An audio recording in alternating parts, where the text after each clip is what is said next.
Hantu! Hantu! Hantu! Mana Huzaimi? Aku lapar. Aku nak makan orang yang nama Huzaimi. Lah, kau punya Kamaru. Tanya aku. Siapa suruh kau jalan sorang-sorang? Memang kena kacau lah. Takut.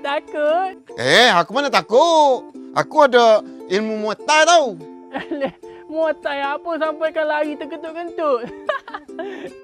Huzaimi, aku datang ni nak minta tolong boleh tak? Kau. Dah takut kan aku datang-datang nak minta tolong pula. Kau nak minta tolong apa?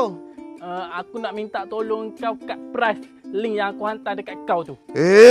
Serabut aku. Hari-hari orang hantar link suruh aku kat pras. Bukan datang nak tanya khabar pun.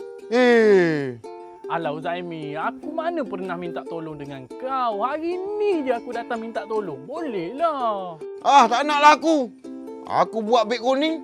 Bukannya kau sapuk pun. Macam mana aku nak support beg kuning kau tu? Engkau jual barang perempuan, baju dalam. Mana boleh aku pakai? Sebab tu aku tak beli.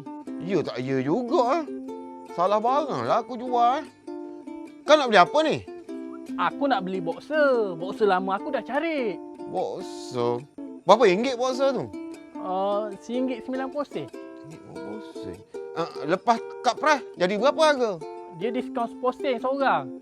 Jadi kalau kau kat price, harga akan jadi RM1.80. RM1.80 je? Tu pun tak ada duit? Miskin sangat ke kau ni? Alah, alang-alang barang tu ada kat price, aku hantarlah link dekat engkau. Tolonglah tekan.